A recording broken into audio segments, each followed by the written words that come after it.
Up next on Inside the SCCA, what are all those squiggly lines on that screen all about?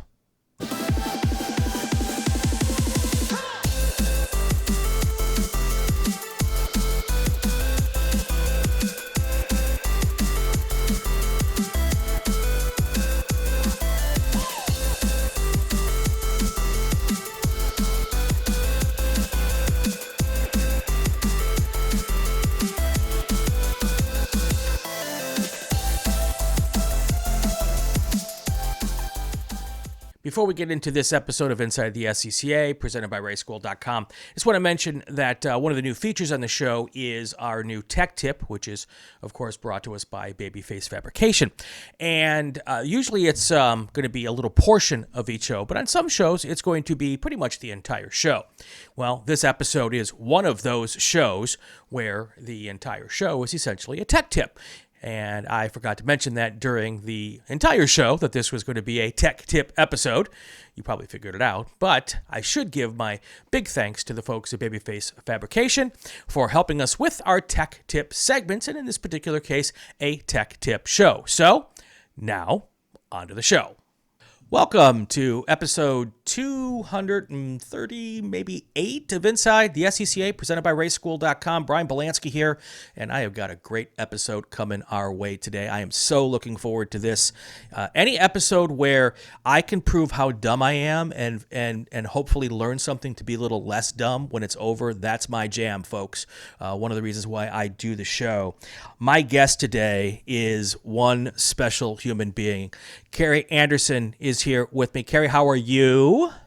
I'm doing great, Brian. Thank you so much for having me. This is so exciting. I am so excited to have you here, and let's dig into it. We start the show every time with the same question, and it's kind of my favorite question because we usually get like one of like 3 or 4 answers. So I want to see where you fall into this. How did you fall in love with this crazy sport that we do? I was born with a need for speed. My dad was into classic cars, but I remember being maybe 4 years old and breaking my neck on a blacked out EK Honda Civic, like a 90s hot hatch. And I was just in love. And my dad called it a pregnant skateboard. So, and roller coasters and just anywhere I could go fast, you name it. I've always been this kind of crazy.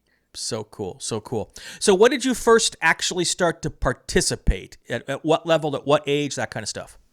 Yeah, so I didn't live near racing or didn't have anyone in my family who raced. Well, that's not quite true. I didn't find out until later, but very removed from it. So I didn't discover racing until I was 12. I went with a gal friend from school. Her dad owned a formula team when we lived down in Arizona. So we went to Phoenix Raceway and I got to see racing for the first time, and I was immediately hooked. Like I had to do it.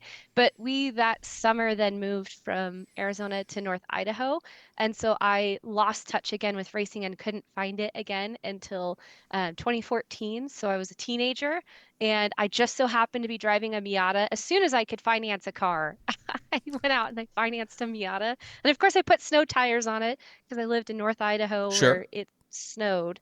And so that, you could honestly call that the purest form of off-road, being able to trudge through like 6 to 9 inches of snow in a Miata.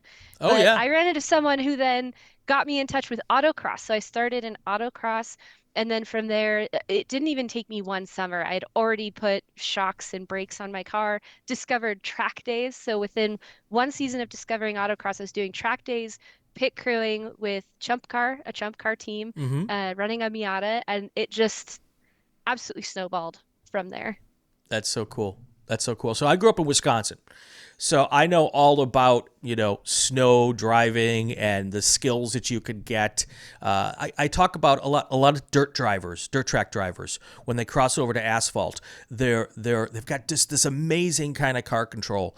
And you can learn a little bit of that when you do winter driving. I think that's an advantage to people. So very, very cool. So autocrossing, I'm guessing that Miata, right? Yep. Tell me about that. How did that go when you first started? Yeah, I mean it went pretty well. It was a 6-speed Miata, which is not, I mean it's a good spec Miata, which I didn't know until later, but 6-speed Miatas, especially in courses where you're constantly shifting between second and third, can be kind of awkward. So I got really good at shifting. I should say really quick and efficient, not Yes. missing. So and being able to corner, so yeah. It went pretty well. I never finished last. I started out, I came basically right in and was mid-pack, but just was really timid. So I'm really good in the slow stuff, but I leave a lot on the table in the high speed stuff. So Yeah. it's been a journey of trying to get comfortable with the higher speed sweepers, turning in at 70, 80 miles an hour and just trusting that you're going to scrub the speed to make the corner is it takes a lot of faith and trust in yourself and in the car. Yeah. So Very cool. Very cool. And now, have you done track stuff besides the autocross? What was the next progression for you? yeah, so 2014 I discovered autocross. Spring of 2015 I found myself at a track day school, so it was a multi-day HPDE geared towards getting drivers signed off to compete wheel to wheel solo. So it was the first touch teaching things like threshold braking, Mm-hmm. car control, when you're threshold braking, because the car can do things that it wouldn't if you're driving beneath the limit. So they wanted to observe me, when the car's just being at that limit, can I hang on to it? And learning heel toe and just to keep the car balanced and all of that. So that was spring of 2015. And that's also where that same fateful weekend is where I discovered my love and passion, the thing that I'm building my career on now, which we can talk about in a little bit. Yes. But yeah, so from there, I realized I don't have the budget to compete wheel to wheel. Like my appetite is so much greater than the resources that I have. And so I struggled for a few years. I rented like one seat a year in an endurance car for a few years until I realized how unsustainable and unfulfilling that was. So I made some life changes from there. I have not done as much wheel to wheel competition as I've wanted, but I feel like I'm finally gearing myself up in the next few years to launch back into that and to have a really good fitting, not just be hoping for mid pack, but Yeah. to be at the tail end of like the front pack. Like that's really where I want to be when I land. So Yeah, definitely. It's funny. I purposefully don't have huge, long discussions with my guests before I start the show because I always find a nugget in the conversation to dig into. And you just gave me that nugget. So you mentioned that you realized it wasn't as sustaining from a budget standpoint. You still have this enormous passion for the sport. And that's a place where people get to and they make some weird decisions. yeah, You can decide, well, I don't have the budget, and despite my passion, I'm going to quit. yeah, Or you can decide, I don't have the budget, I don't have the passion, I'm going to find whatever I can do to stay in it. yeah, And then maybe the budget will come down the road. I definitely fall into the second category. yeah. It sounds like you fell into the second category. You wanted it so badly that even though you couldn't go on the racetrack, you like, I'm going to find a way to make this part of my life. Hey, I have still gotten on the racetrack every single season since then. It just hasn't been to the extent of wheel to wheel. And autocross is fun, but it's like eating appetizers every day. It's like that. Like I enjoy it. It's fun, Right. right? So it's finding this balance of how much time can I spend driving on a real tire at this rock bottom budget. I mean, rental go-karts, like Right. arrive and drive stuff. Um, yeah, and we can talk about some of the other strategies that I've had to get myself affordable seat time. Instructing and being someone who gives back to your community can open up an amazing amount of doors. It's still not the same as having your own car that you're campaigning for whole seasons for championships. But like you said, if you're a driver who doesn't have the budget and you're not willing to just step out of the car and say, well, I guess this is for richer people than me, there's so many things in between that you can do. And yeah, it just even hearing you say that some people quit because they don't have the money, like I relate to that. I can understand why someone would choose that, but oh, it just like it crushes me. I feel it. Yeah. It's tough. It's tough. And uh but you're just such a bright light, even in the first 5 minutes of this conversation. I absolutely love it. So, Thank you. you'll be the poster child for just keep doing it, And Yes, keep racing. exactly, exactly. So, I first met you a couple of months ago. I heard about you before I met you. Good things, by the way, and then exactly, and then I stopped by to see Kent Carter at, I think it was Mid Ohio, Yeah. is where we first met in person. And you were there working with him, and I didn't know a whole lot about you at that point in time, but you were staring at a computer screen with him, and Yeah. all these little squiggly lines, which was kind of my tease coming into this, and I'm like, okay, now I see where it works and what's going on here, and this is a part of motorsports that we've dealt with a little bit on the show, but not a tremendous amount, and it's for a lot of people, this idea of data acquisition and using data and telemetry first feels a little bit like unobtainium. Like, God, that's got to be so expensive to have the stuff. And then I don't know how to read this stuff. So now I got to hire someone to do it for me. And I've since learned that those are kind of myths. And I've brought you on today on Inside the SCCA, Mythbusters.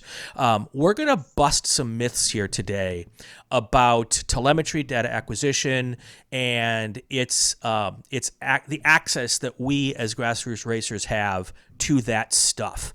And we're going to barely scratch the surface here, because my guess is you and I could do a show every week on this. Inside data acquisition. That could be the next podcast featuring Brian and Keri. But let's get into it. Give people an idea that it's something they can get into and why they should do it.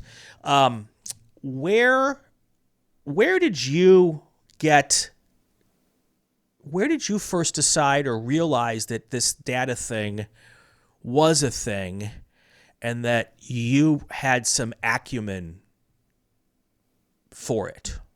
Yeah. So that first track day that I told you about in 2015, at that point, I had only been driving for one season, driving on a track. I had been driving a car for 6, 7 years. And, like I'd mentioned, driving in a snow belt, you learn a lot about car handling. You learn how to ride out a slide and correct fishtailing and that kind of thing, and operating a car in low traction. So, but it was my first full season really trying to understand driving theory, to understand my skill set. Where am I doing well? Where am I not doing well?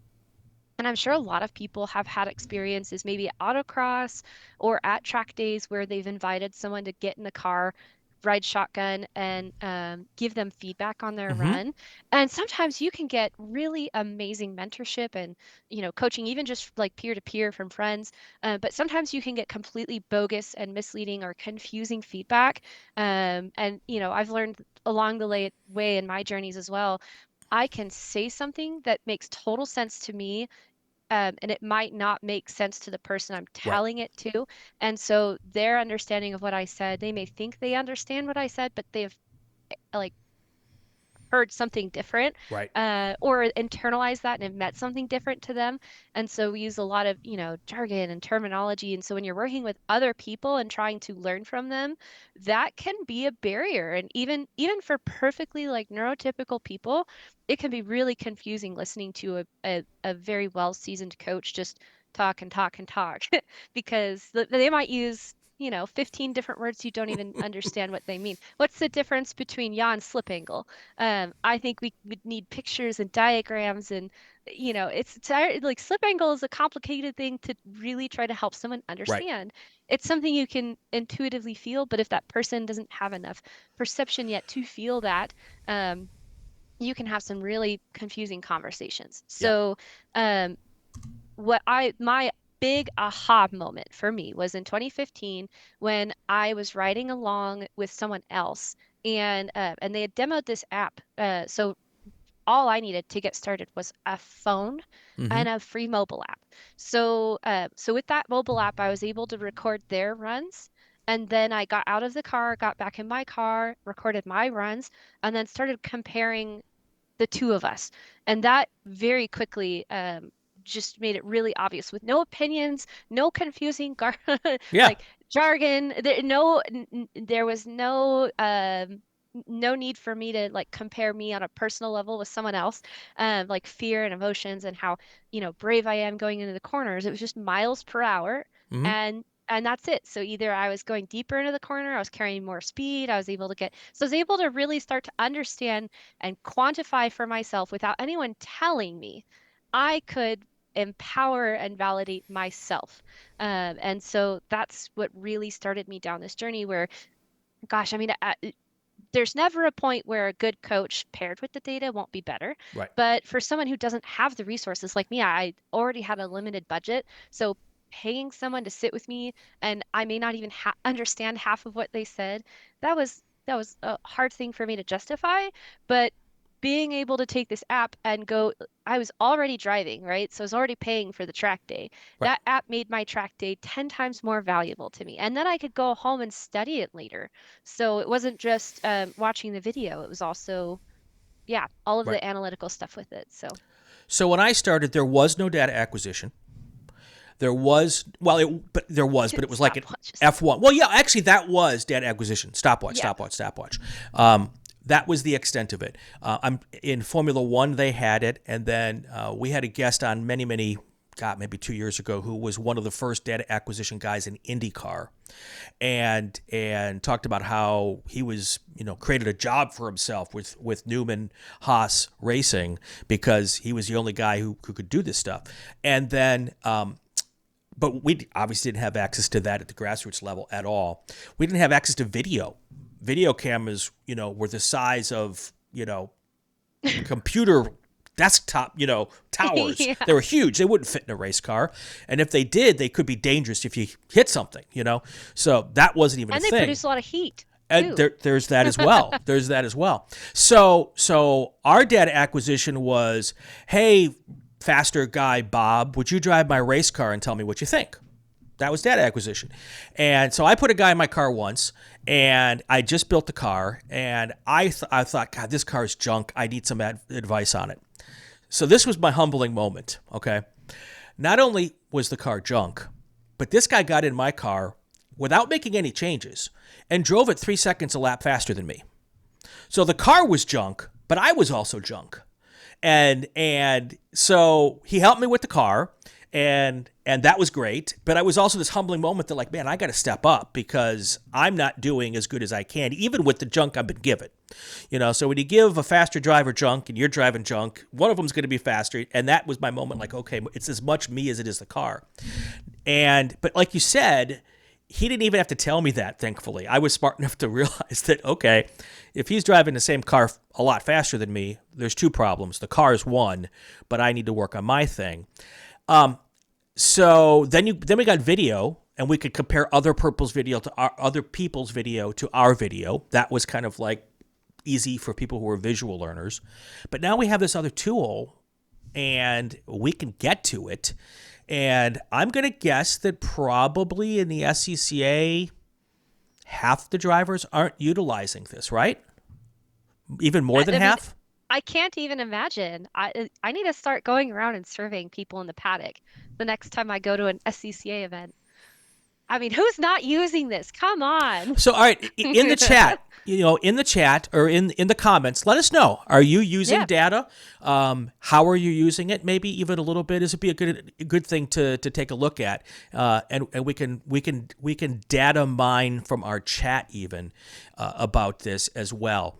And if it's so simple and it's out there, why aren't we using it more? That's a question I wonder about.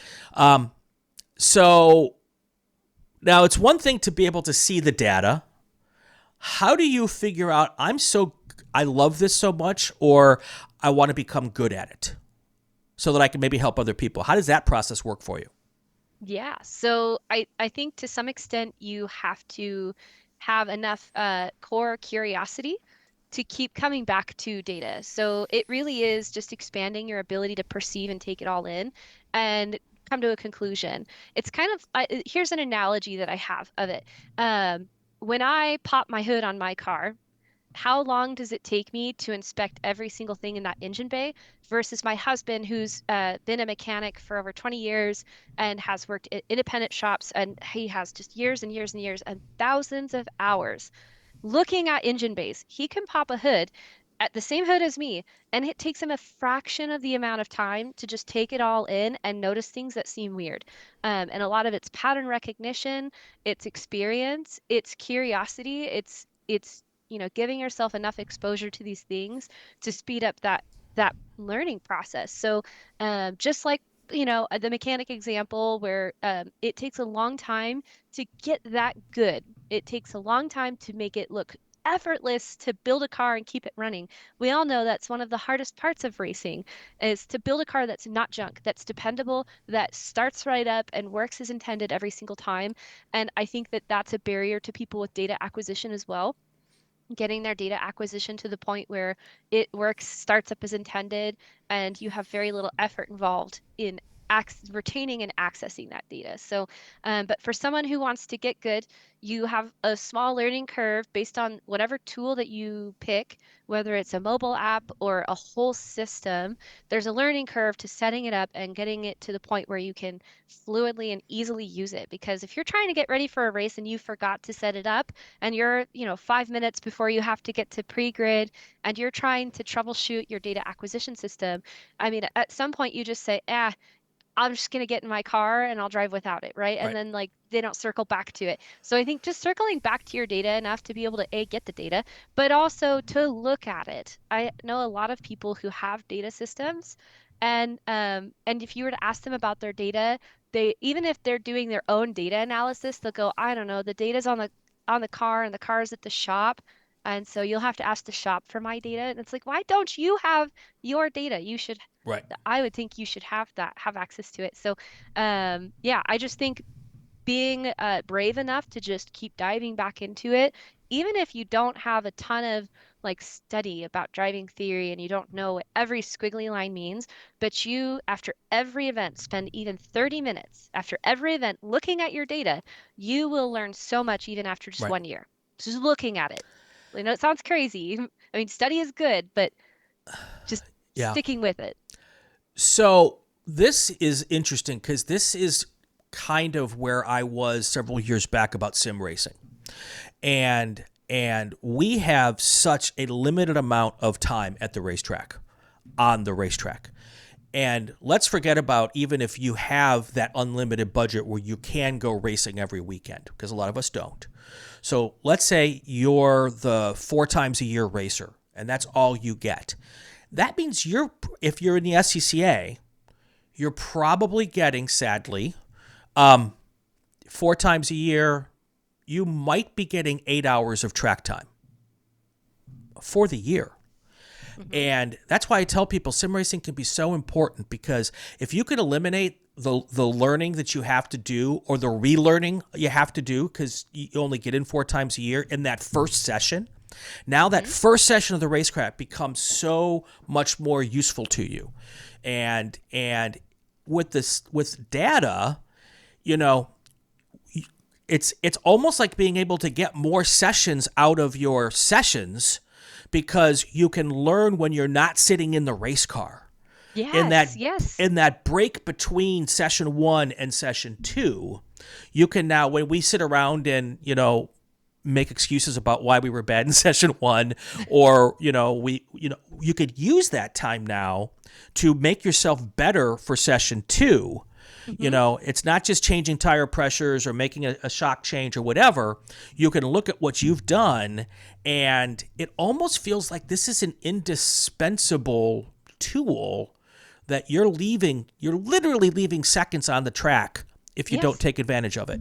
Well, and you're also missing opportunities to celebrate because there are things that you can learn from your data that you don't learn in the lap time. Maybe the Yeah. lap time doesn't egregiously change. I think we've all had those moments where we get in traffic and we feel, oh man, that could have been a flyer, but then there's car traffic and I have to check up for them and find my way by. But I was really cooking it through the first half of that lap. And, with the power of data analysis and telemetry, you can have a really good understanding of what your pace potential was. There is risk in using optimal sectors and lap times because they are not absolute. They can be somewhat impossible to achieve if you've ever chased an optimal lap time. Based on optimal sectors, you might think, gosh, that time is impossible. It very well might be, but it's still a useful tool just to understand and celebrate progress and things that we do well that without the data, you'd never know. And So, how, gosh, there's so much here. Racing is so mental. And if you get done with a session and you're down on yourself because you made this mistake or whatever, you're going to take that into your next session. So if between the sessions you're able to look at the data and say, okay, yeah, I did that, but look at the things I did right. Now your mind's in a different spot going into the next session. Yes. And God, it's just we're unpacking a ton of great stuff here. I love this. I have a story related to when you met me when I was sitting with Kent Carter. I'm going to go ahead and throw both of those guys under the bus timely because it was such a great story. But in that moment, what you were observing was me sitting down with Kent Carter, who highly intellectual individual. His analysis skills are amazing. Yeah. And he's a great example of somebody. He comes from the medical industry. And so like his trade is not racing. Right. But because he sits down and explores the data with a genuine curiosity, a scientific approach to analysis, his analysis skills are fantastic and he's very quick. He's actually more perceptive with the data than I am. And my trade is the data. So, but his just comes from years and years of experience and circling back to it. But what we were just looking at in the data was comparing him and his B-Spec, which is so cute, by the way. If anyone's into, I don't know if you want to talk about Mozzie, but anyways, his car is so cute. Yep. But anyway, so it's comparing his data in his B-Spec to the team owner's data, and the team owner had outqualified him. So of course that, going into the next session, it would be easy to be like, I'm slower. I want to be faster. But in that analysis that we were doing, we actually discovered that he had found a bunch of time on Chris in turn 1 and going into turn 2. So we were taking that time to recognize that obviously there were opportunities elsewhere. Yeah.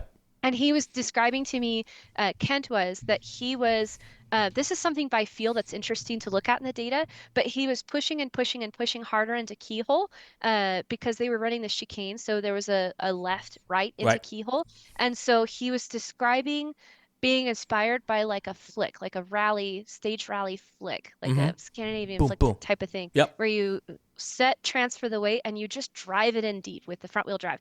And so that is a very feel-based, perception-based, intuition-based, something that he didn't need data to tell him had happened, but was measurable in the data. And so we were able to like quantify the trade-offs of diving in deep and getting the run out down that long straightaway, yada, yada. But the fact that he realized that he was gaining speed on someone that was faster than him in that area, like we spent a whole several minutes just being like, yeah, that's so awesome.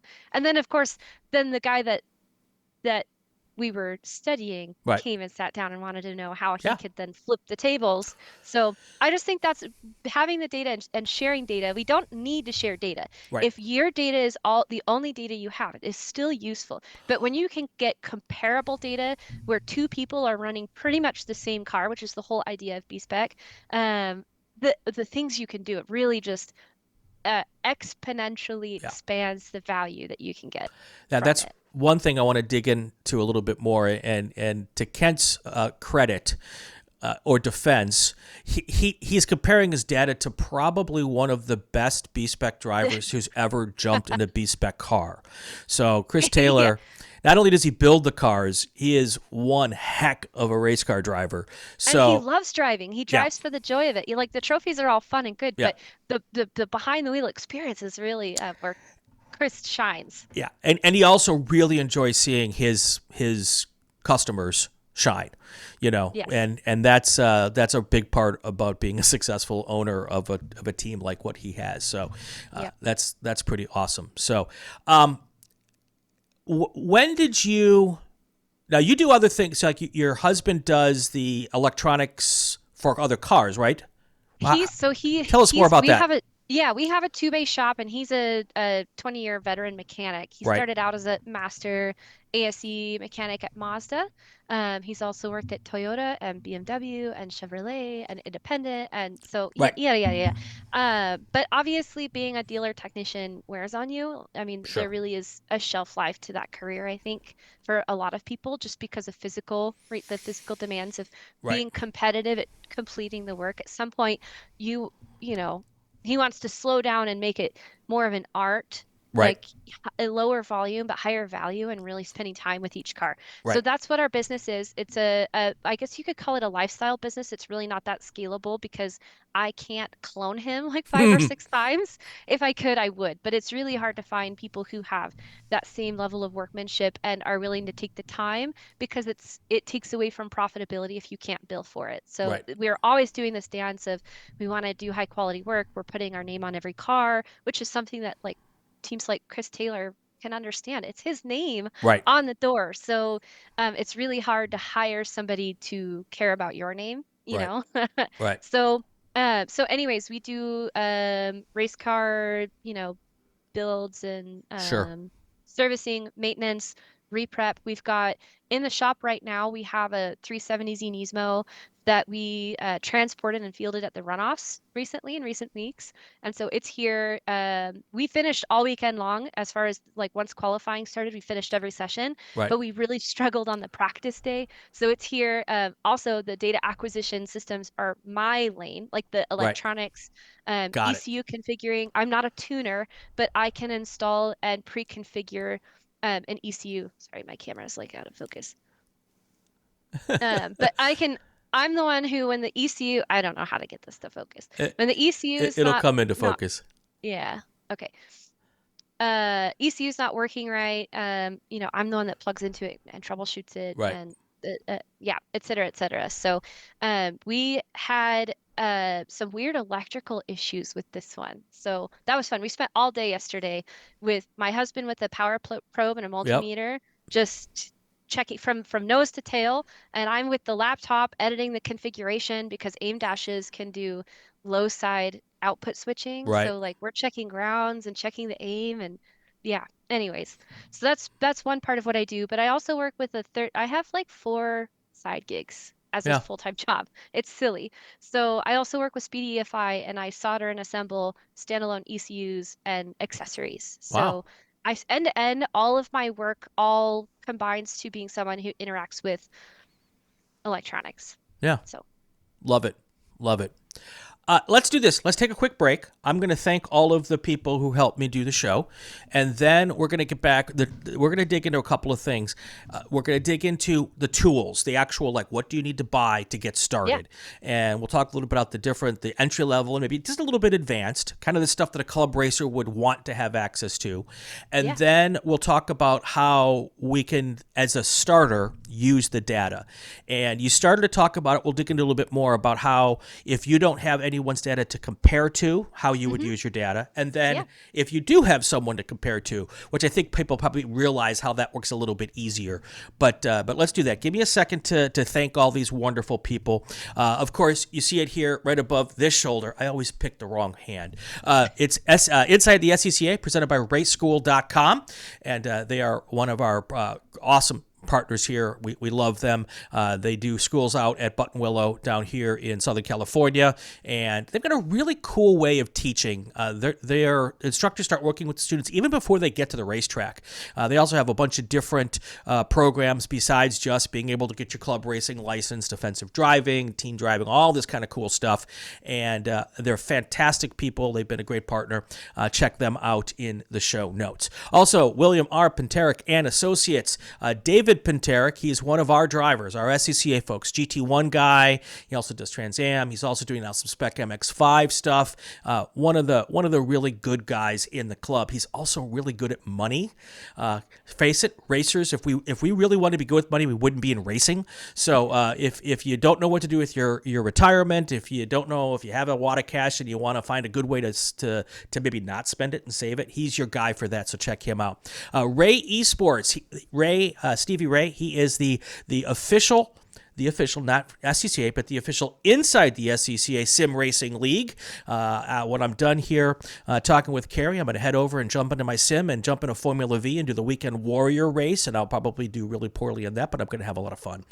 Those guys are awesome. Check them out. They do Weekend Warrior stuff. They also have a Tuesday night league as well, so check out those guys. And then we've got Solo Performance Specialists right above me here, right here.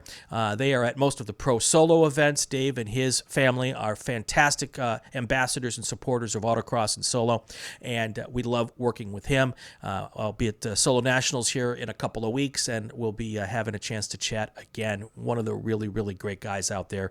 And if you don't see him at a Solo and his team, go to their website and order online, because I'm all the way out here on the West Coast. I don't get to see them often during the season.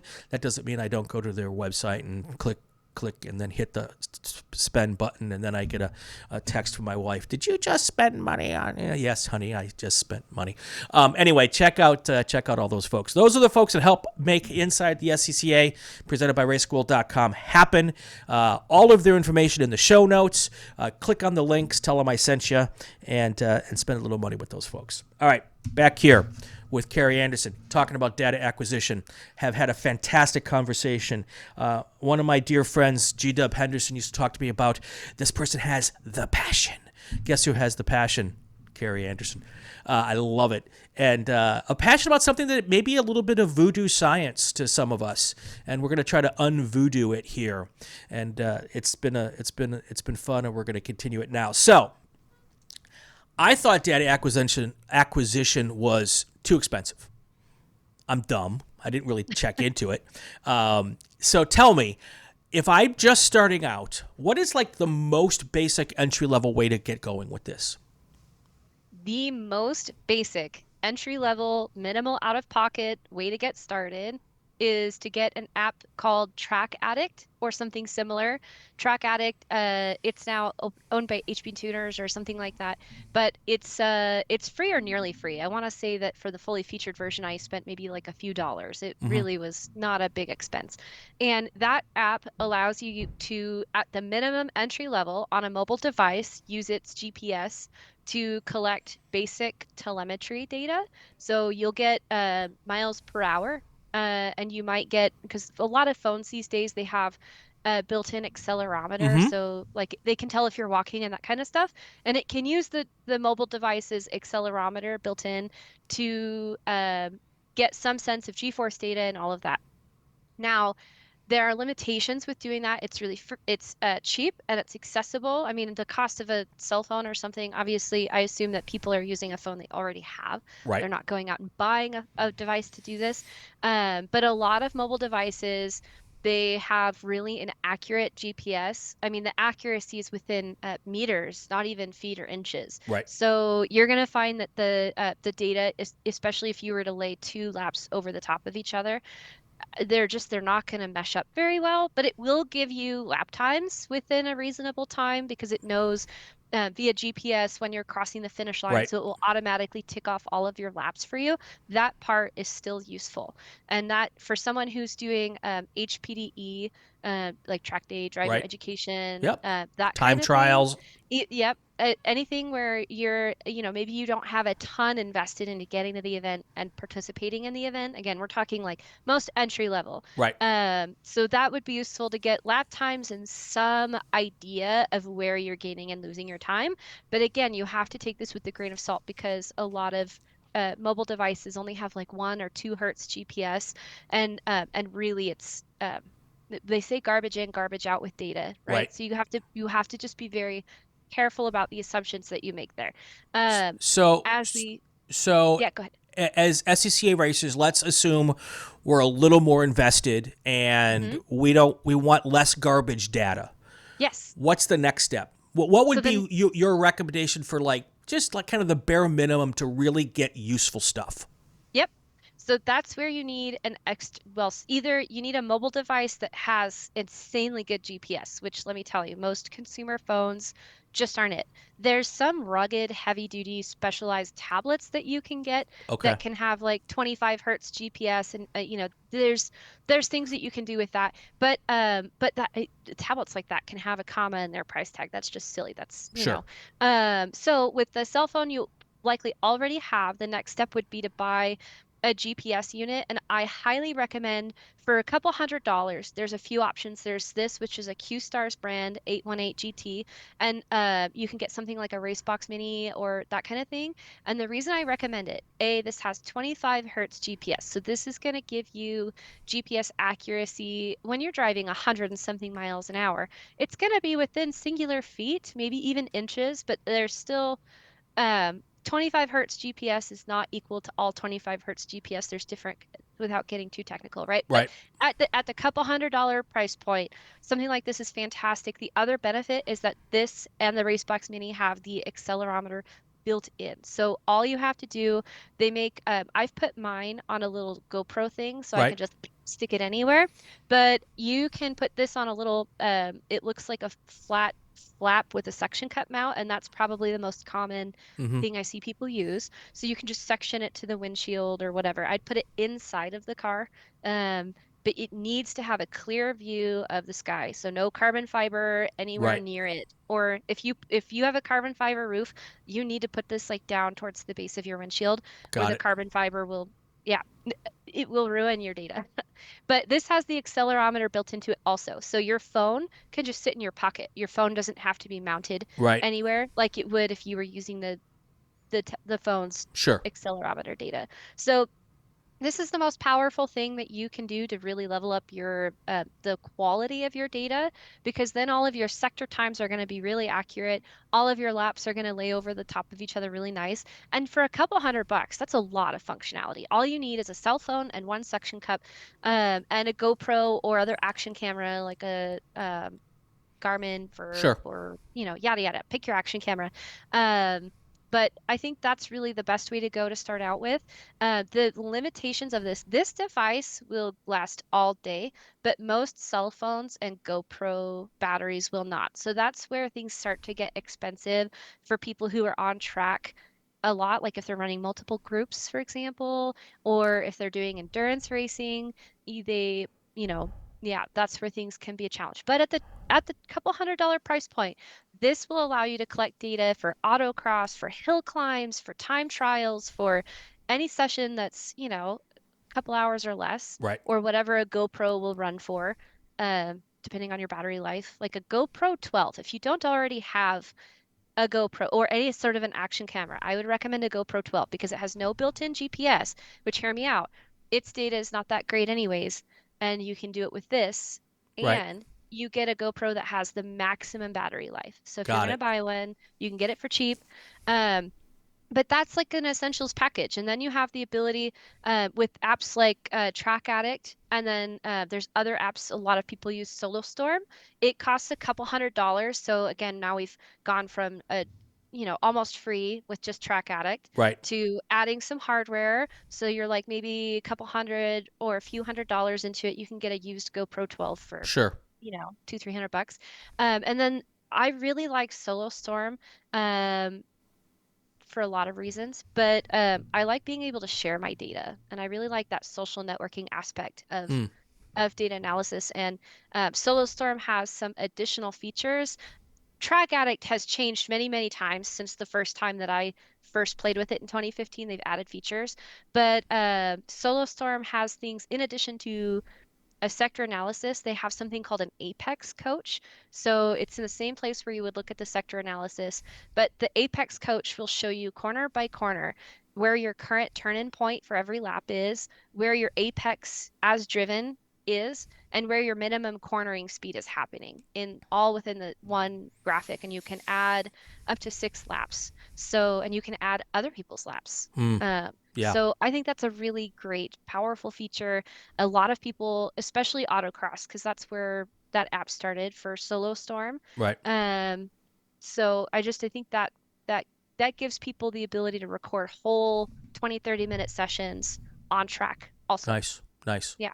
So Cool. I think that's the best best and cheapest way to reliably, dependably get data. It will overlay all of your data onto your video. So, Yeah. and I think there's one more accessory. I think it's helpful, but it's not required. It's also an OBD dongle. So for 80 to $100, you can get OBD Link is the one that I use. It's really dependable. You can use it also outside of racing with the Torque app on your tow rig to monitor, engine temperatures, transmission temperatures while Right. you're on the road, towing to the track. So that's a really useful tool to add to your kit as well. So I would consider that the core bundle. Got it. Got it. All right. So now I've got this stuff, and let's say I don't have Keri with me at the racetrack. Let's take this at a couple levels. I don't have Yep. you, and then we'll talk about it if I do have someone like you, and then I want to talk about if I don't have someone to compare to, and if I do have someone to compare to. So let's start with the simplest scenario. I'm new, Yep. don't know what Yep. I'm looking at. I Yep. don't have someone to teach me. hmm What do I do I would in make sure 5 you minutes or set up, less? yes, set up all of your technology the night before. Right. Get everything paired, everything talking to each other, and do like a pseudo live test, which you can do. Right. Because let me tell you, it's absolutely awful being new and trying to troubleshoot this stuff at the track the morning of. So do it Right. the night before, because that gives you all the time to like Google things or ask someone for Sure. help. Even if you don't have someone you've hired for help, if you've been to an event before, you likely know someone who knows something. So Right. give yourself time, save your mental health. Do it the night before. Um, And if so you're old like me, bring your kid along and have them yes. do it because they'll take to this stuff like that. Yep. Yep. And I think the big thing is just take the time after every session, even if all you have is 5 to 10 minutes, take the time to look at it. What really ultimately makes data analysis powerful is pairing our lived experience, the things that we just physically experience, with the things we can observe in the data. So anything at all that you can remember, the core objective isn't necessarily to know everything that you're looking at or driving theory or how to go faster.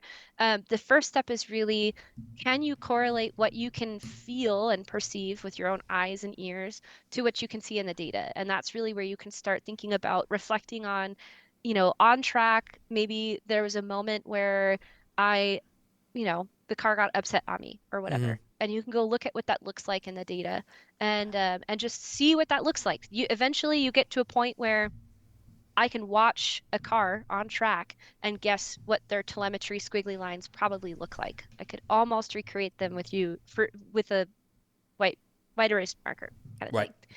So that's the goal. It's just to create some correlation with what you experience with what you can observe or measure. And I think it's important as I've dabbled just a tiny bit in this before talking to you on the sim.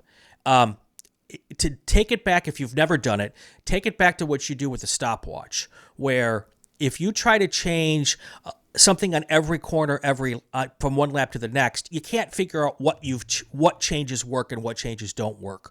So if you don't have someone to help you read it and you're just getting started, decide that this is the corner I might want to make a change on. And so you're only looking at that piece of data and you're not, and then maybe over 3 or 4 laps, you do something a little different each lap. At least you're comparing one corner after another. And then you could kind of remember, okay, I did this on the first time, I did this on this, because your brain can only process so much. And to try to change something on a whole, let's say Road America's 14 corners, you're never going to remember all of that, and you don't have someone to help you with it. So if you kind of take it down as granularly as possible, that's probably an easier way to get started in my experience.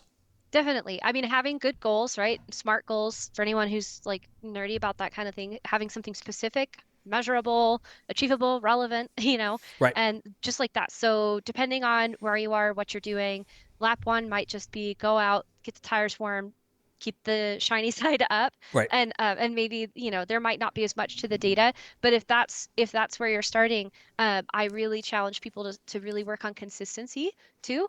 So if you're working on one thing specifically, can you execute the rest of your lap like consistently with Right. maybe one thing has variance, you're changing one thing. Can you do everything else within, I like to say if you can be within a second of your optimal, and all of your laps are within tenths of each other, not second, you don't have Right.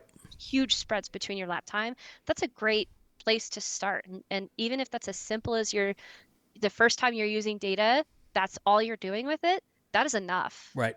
Right.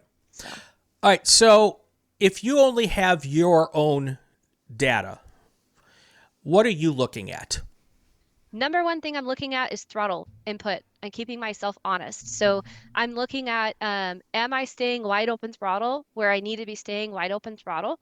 Am I not committing, or am I committing to when I want to begin throttle? So obviously there's some nuance to the technique of rolling onto your throttle. You don't, it's not an on-off switch. You don't want to, unless it's like a Miata. And then even still, I think the min-maxing, you start really working your way into a technique where you roll onto the throttle, right? But otherwise, we don't want to see we roll on the throttle and then we have squigglies for 150 feet. So Mm-hmm. the first thing I will look at if all I have is my own data is how is my throttle technique? Because if I've overslowed and I'm getting back on the throttle too soon and then I'm lifting because I haven't gotten the car set up to be pointed and get back to full throttle, that is always the goal. So number one thing when I just have my own data, I am using the throttle trace, which is where that OBD dongle really comes in handy. Got it. Got it. All right. So now I have my buddy, and he's a little faster than me. And maybe he's not the fastest guy in the session, but anybody faster than me is better than no data, right? Yeah, absolutely. So the first thing you pull out is a sector analysis. So most of these apps, they have a place where you can select a certain number of laps, and then you can go and look at, and some of these apps allow you to change the sectors. I like to, um, each sector is where I got to wide open throttle. It was where it starts, and then it ends right before I lift for the next quarter. So every time I get to wide open throttle, that begins a new sector, or when I lift for the last corner is where I begin the first sector, and then so I depending on how long the course is, that will dictate how many sectors I have. That way, it's really consistent what I'm comparing. And then I'll go into the sector analysis, and then you can really quickly see, okay, he's faster than me here. She's, faster than me here. And usually you can start to see a pattern too, where drivers maybe have preferences. They enjoy the high speed corners and maybe they're more consistently finding 5, 10 miles an hour in the high speed sweepers. That's a really valuable way to have a dual driver, a co-driver in your car. But on the flip side of that, sometimes you'll have drivers who are really, really confident in the tight, lower speed technical stuff, and they're finding tenths just by not over driving. Mm-hmm. And so that's where two completely different drivers can really use the sector analysis to extract a lot of information, a lot Right. of useful. What do you do with that knowledge? Well, you figure out where the strengths and weaknesses are. Yeah. And then you try to, obviously you don't want to slow anyone down, but you want to try to take the best pieces of both drivers and bring them together. So there's an old saying by lawyers and detectives that eyewitnesses are the worst witnesses, and because they don't remember well. And how often do you have someone say, "Well, I'm pretty good at 1 and 2, but I know I'm not good at 3 and 4," and you find out by looking at the data that they're not so bad, they're not so as good as they think they are in 3 and 4, and they're better than they think they are in 1 and 2. Yeah, that it's especially in the nature of corners where like when you have a corner that opens and then tightens. Like a great example that comes off the top of my head, Bathurst, Mount Panorama. I've never been there personally, but thanks to hundreds of hours in the sim, I have lots of laps there in the sim. And that last corner, and the shape of the curbing, it always feels like I'm doing it wrong. I've never gone through there and been like, yes, Mm-hmm. that felt so perfect. And I rely on that intuitive sense of I overslowed or I feel like there's more there. I rely on that a lot. So to have that feeling when even when the data's like, no, like you're within hundreds of the fastest driver there, and it just doesn't feel right. I mean that happens even to me all of the time. Right. Or I have it the other way too, where a driver, like at Pacific Raceways here in the Northwest, coming up out of turn 6 and turn 7, it's an uphill sweeper and it's blind exit. You can't see. And a lot of drivers think they're staying wide open throttle there. That's what they remember, and they'll swear that they did. But then you pull up the data and there's that lift. And it's like, no, you need to stay full. And depending on the car, please do Right. not take that and go take your expensive Ferrari your first lap out. But with these drivers in this class on these tires, we know that they can, Yeah. and we're using the data to hold them honest to and fact checking their memory of, they think they're doing this. Does the data support that they're actually doing that and doing it consistently? The data doesn't lie, does it? Well, I mean, the data can mislead you, but Right. yeah, the data doesn't lie, especially the throttle trace. I mean, it's a kind of matter of fact, isn't it? Yeah. It's either on or it's off, and it tells you when you're there and when you're not. So, okay. So now I have the stuff, and I've decided, you know what? I've gotten as much out of this data as I can on my own, but I need someone who spent a lot of time looking at data to help me take this to the next level. When Mhm. you show up, would you rather show up with a person who's never had data and never looked at it themselves so that you're the only input they've been given? Or do you have to undo thinking when you show up after they've been studying their own data? Um, no, so I love when drivers do have a natural curiosity. I love, Mm-hmm. love, love it. I think that some drivers can think too much, and then when they get behind the wheel, they have a hard time turning off their monkey brain Right. because it's still doing crunching numbers and doing math and thinking about squiggly lines instead of thinking about how it feels to turn in. Right. And so that I think that's the biggest challenge, but never have I ever had a moment where I've thought, gosh, this person's analytical skills is bringing them to completely different conclusions than me. Ah. Usually that part, because again, your idea of what the data is suggesting may mislead you. And so Right. having, or if you're just missing information, like I can analyze data that didn't have video paired with it and not realize that somebody was drafting somebody. And so they were making different decisions based on where they, that kind of stuff, right? But then the driver is like, oh no, that lap I was following somebody. Like Mm. maybe they had an issue with their camera and that's why we didn't have video or Sure. whatever. But I pretty much always prefer to work with a driver who has some natural Right. data curiosity, or even if they have no experience doing data analysis, but they genuinely are interested in learning that part of it Yeah. and how it translates.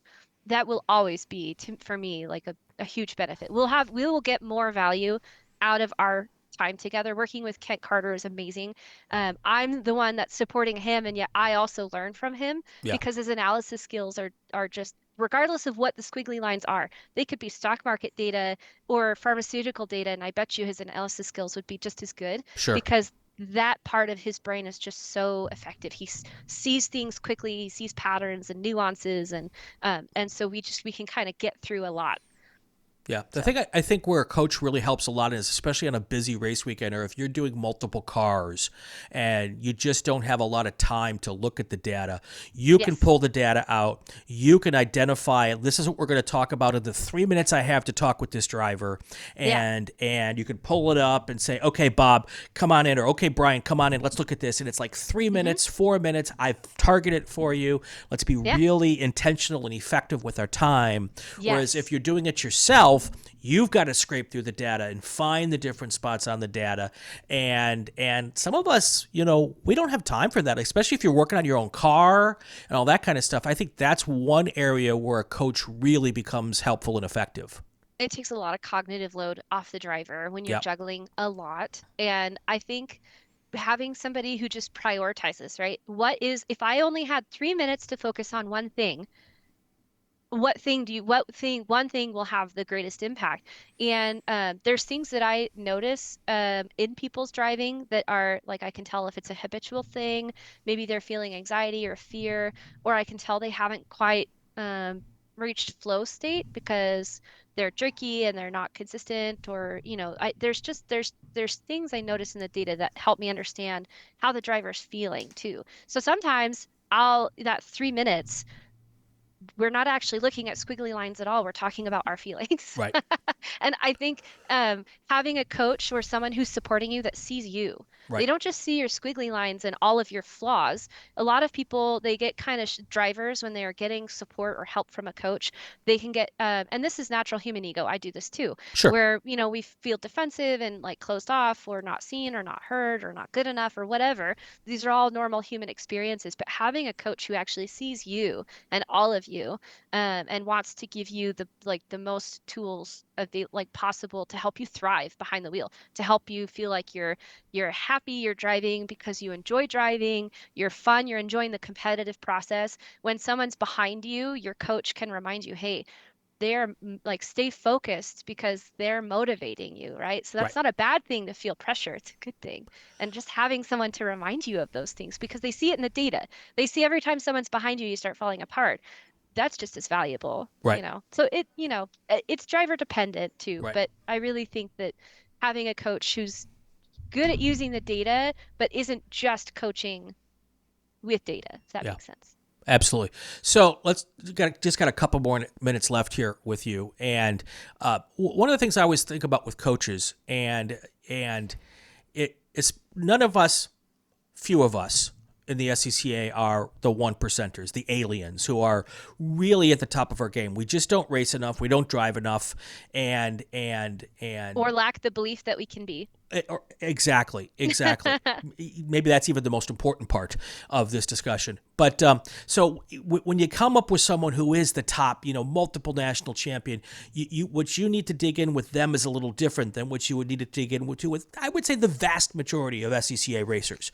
So it's important, I think, and tell me if I'm wrong, to have a goal going into the weekend. This is what I'm going to focus on to improve this weekend, because you're never going to have enough time in our short amount of time on the racetrack to fix all of our problems. No, it's a lifetime pursuit.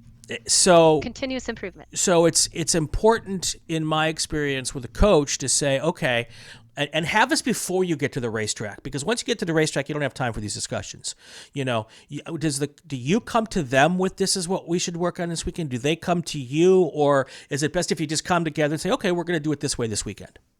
So I'll ask drivers if they're ready, if they have time. I always let them be directors of their own time and their own energy. I prefer drivers to come to me. That curiosity piece and being open and not feeling like I'm an instructor coming to assess them, having them be like, okay, I'm ready to hear, to listen, to absorb it. So I will, if we're running short on time and I'm worried we might not have time, I will prompt them and ask them, is now a good time? Do you want to? If they feel like, if we've really harped on some big goals, but it's just confirmation feedback, yes, you made progress on it. No, we're not quite there yet. Then that might be as simple. That's all the conversation we have. So we just kind of reiterate what the goal is. So I'm reminding them of their goal before they go out for the next Yep. session. But it's really driver. Yeah, it's up to the driver to make the time and the mental bandwidth for Right. it. I'm a little different. I empower my team to do what they do best. And if I hire a coach, I'm going to tell that person, okay, your job is to make sure I take 5 minutes with you between sessions. Yes, and I will prompt it. But not everybody's like that. And as a good coach, you have to figure out how your driver reacts best to whatever input you're going to give them. But I try to make very clear to, if the guy with the wrench needs 10 minutes between every session, make sure I give you that 10 minutes. If I've hired a coach and I'm like, I want you to force me, obviously in a good way, to take the time between every session, 5 minutes, 10 minutes. I'm like that. Now, not everybody's like that, but that's I think a good way to do things. I like to get them right as they get out of the car. I hand them a bottle of water, and I always ask them, "How'd that feel? How do you feel? How'd the car feel?" Right. And then I will prompt them. I'm gonna pull your data, and I'd like to make time to look at it with you. I need X amount of time to get the data, process it, analyze it. And then I'd love to be available to you. And so, yes, I think that having people who take that initiative and are really trying to provide you end to end, the second you get out of the car, the coach is there and they're. All right. So how much do you do of just straight up cheerleading that has nothing to do with looking at data. Yes. Yes. Yes. What people think my job is, I mean, obviously you have to have core competencies. Right. Once we climb up the ladder, obviously a lot of drivers I'm working with aren't using something like this. They're using fully integrated aim systems or Right. Motec systems or et cetera, et cetera. And so I don't need to interact as much with the technology, and that really frees me up to observe the driver, like look at their body language and just Right. understand where their energy is. Are they having fun? Like I cannot express to you how critical that is to understand your driver, um, and to really try to help them be in that mindset. Because if you're not having fun, you're probably encountering a lot of unnecessary struggles. So Yeah. that is, and not just for the driver, but also the whole team, like team morale. If the mechanic is like, yeah, let's do this, like we're talking field strategy with the driver, and the mechanic's like all pumped up, you're end to end, you're going to have a better outcome. Sure. Sure. And we're not going to dig into the AIM systems and the Motec systems on this show because Nope. this isn't what this particular show is Yep. about. Yep. The folks who have those systems know about them at the moment. Yep. We will talk about them on another show, definitely. But I just wanted to get this entry level. Why Yeah. might this be important for me to do, to look at? And, this is kind of like the gateway drug to data acquisition, Yeah. and it'll become everyone I know who does this and has done it for a little bit, it is addictive. Maybe sometimes addictive in a not good way either, because you can get in your head. But once you realize the benefit of it, you just want more of that information. It's so empowering. I Yeah. honestly think that data acquisition has been one of the most empowering experiences for me because we make all kinds of comparisons to ourselves. When we look at ourselves and we look at other people, we see someone else who just qualified on pole, get out of the car and look super confident. We don't know what they're feeling inside that helmet. And so we just compare ourselves to them. I find that happens a lot, right? And that can create intimidation or feelings that, we're not as whatever. And really, I think a coach's most powerful thing that they bring to the table is like optimism and perspective of, look, with the right support, I think that you absolutely can be the driver you want to be. Like, Right. Brian, I think you are capable of being a 5K driver or whatever. Yeah. But looking at your student in the face and saying, I absolutely think we can get there.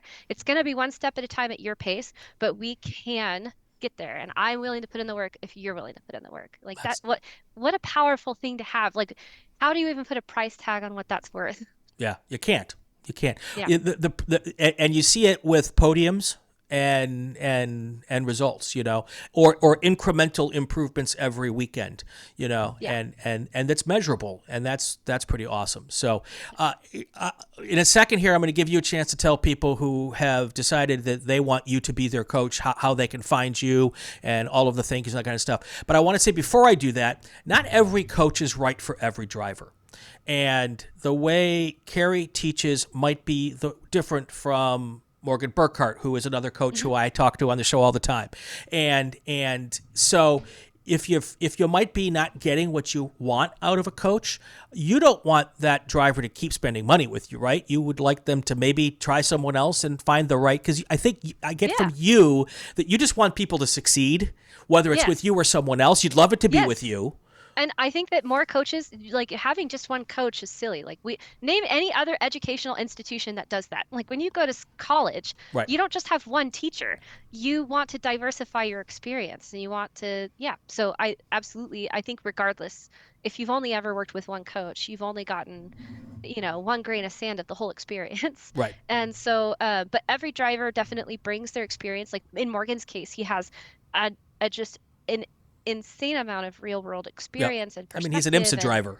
And so like he's also bringing racecraft Right. and mind games into, and so the value that he can bring, yes, I agree. I think that finding a coach that makes you feel seen and heard, respected, but it's also providing you the level of competency isn't the right word, but the level of intensity Right. of the feedback that you're receiving is also really important, because an ambitious driver doesn't want to spend most of their time being with a cheerleader. They want to spend it with somebody who's just really effective and just getting right to it, right? Yep. And not that I can't do that, of course, but the nature of the drivers that I work with also dictates how I am coaching them. How I want to be coached is not necessarily how other people want to be coached. Right. So it's a continuous learning in both roles, both the student and the coach. And anybody who's good in the mentor space, whether it's in motorsports, whether it's in business, whether it's anything, part of being good is realizing that maybe the client and you aren't the best fit, and deciding that to make the suggestion to the client that, while I would love to keep taking your money, maybe your money is better spent looking for someone else. And I think there's enough business in this world for all of us, no matter what business you're in, that'll do better for you down the road. I'll say, God, I work with Bob, and Bob wasn't great for me, but he was nice enough to say, help me find someone else who was better for me. You should still go try Bob, because he might be perfect for you. And that will pay itself over and over and over again. So yeah. That's one of the things I ask about when I deal with any kind of a mentor who I'm going to pay money to. I'm like, I need you to be honest with me if this is not working out for either one of us, because I don't want to waste your time and I don't want to waste my money. So that's really important to any kind of these mentorship coaching relationships. So, and I think a lot of times, like, either the relationship's going well and you can feel it, or there's frustrations. Yeah. And so usually you can sense that, right? And maybe it's not that, maybe it's a communication challenge, just the way we communicate. We're just not, and that can happen between anyone for sure. Sure. All right. So if you love this and you think that Keri might be good for you to coach, how do we find you? What's the process? Yeah, so I currently pretty exclusively work with Racer on Rails and Chris Taylor Racing Services. I'm pretty booked. That's a good problem. There's some weekends where I have as many as like 7 or 9 drivers, which is too many. Then we're bringing in multiple coaches where we're working together, and in those scenarios, I tend to be more the technology and data person. So I'll go pour through the data and I'll write down key opportunities for each driver, and I'll give that to the coach. So we'll delegate that way. So I'm getting an input in the process, but I'm not always the person who sits down and dives super deep and has this conversation. So I go both ways. But if you're interested in working with either of those teams, give them a call and let them know you'd like my support. I'd love to be there and to support you. I've Mazdas and BMWs, like E46s and that kind of thing. I have quite a bit of experience working with those, both as a driver and as a coach as well. So yeah. Fantastic. And huge thank you to Racer on Rails, because my journey with them actually started 10 years ago, and I started as a user of the data. And so to have put in a lot of work, and they've recognized the work, the effort, and the growth that I've put in over the last 10 years, and to see the value that I can pass along, and to feel valued, and to have almost every time we go to the track, we're bringing home trophies, and that's never my goal. Winning is not a goal; it's an outcome to me. And maybe people would disagree with that. That's one of those fit things, that maybe not every driver would be into that. To me, if you're doing everything else correctly, the wins just happen, man. Yeah. So, so it's been really, really enjoyable, both with Chris Taylor and with Racer on Rails, getting those opportunities to really see what I can do, what I can bring to someone's table, but also to watch people just flourish. Cool. And we're going to have another discussion on the new podcast we're about to launch, Inside Sim Racing. The cool part about Inside Sim Racing is you don't have to buy a machine to get you your data. It comes with the machine. So we skip that process. Everyone has data and maybe not know what to do with it, but we're going to have another episode down the road on the Inside Sim Racing podcast, which will be on the Inside Sim Racing YouTube channel. I think I may have done some breaking news here, but I look forward to having you on that, and we can dig into that as well. Keri, thank you. Brian, thank you so much. This has been fun. Absolutely. That's going to do it for this episode of Inside the SCCA, presented by Raceschool.com. If you liked what you saw, subscribe, hit the bell, all that other stuff. Slam the like button. That's what the kids say on the YouTube channel. It is the Racer Network. If you are listening on the podcast, do the same thing. Of course, if you want to listen to this as a podcast, or if you're listening as a podcast and want to watch the YouTube channel, you know how this all works. It is the Racing Wire Podcast Network there as well. New episodes every week. I'm Brian Belansky. Have yourself a great week. Stay safe and go play with cars.